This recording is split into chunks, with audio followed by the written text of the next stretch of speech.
បាទឥឡូវកូនអានម្ដង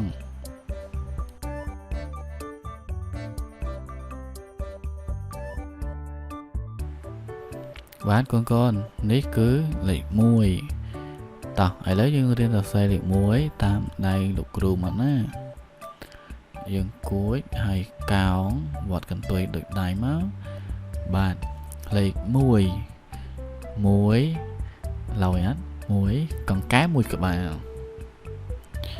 នេះគឺលេខ2ឥឡូវដំបូងយើងរៀនសរសេរលេខ2សិនកូនអាចវឹកហាត់រៀនសរសេរតាមដៃលោកគ្រូមកបាទលេខ2រួចរាល់កូនកោ2ក្បាលកូនរាប់2អត់បន្តមកទៀតគឺលេខ3យើងរៀនសរសេរគូសកោងទៅលើ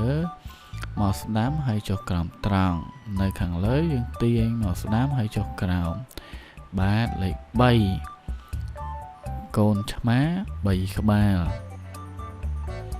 តមកទៀតគឺលេខប្រមាណកូនគឺលេខ4បាទកូនវឹកហាត់សរសេរតាមដៃលោកគ្រូមក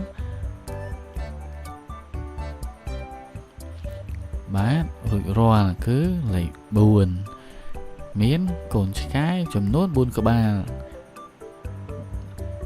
តមកទៀតគឺលេខ5លេខ5ស្តៀងលេខ4ដែរប៉ុន្តែយើងគួចវត្តនៅខាងលើបន្តិចតាមដៃលោកគ្រូណាកូនបាទលេខ5រួចរាល់យោមាន5មានមាន់ចំនួន5ក្បាលរាប់មក1 2 3 4 5បន្តមកទៀតគឺលេខ6អូ6នេះស្អាតដែរ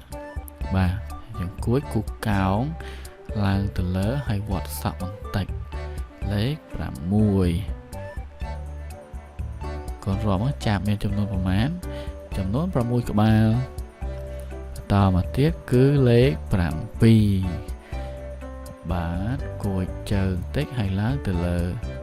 ស្តៀងអក្សរពហើយវត្តចុះក្រោមហើយទៅសក់បាទលេខ7អូឃ្មុំមានចំនួន7ក្បាលស្អាតណាស់តមកទៀតគឺលេខ8ម៉ែអូ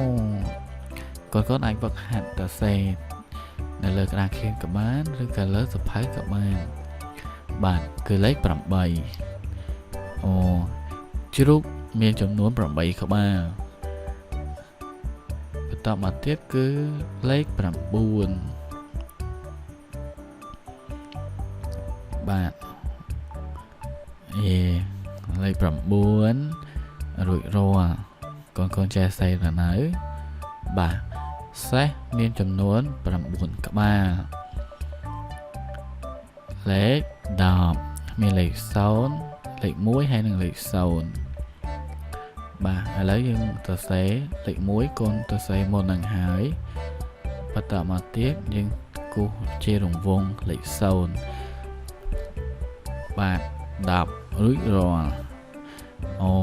មានសត្វចំនួន10ក្បាលសត្វច្រើនណាកូនបាទ1 2 3 4 5 6 7 8 9 10តោះ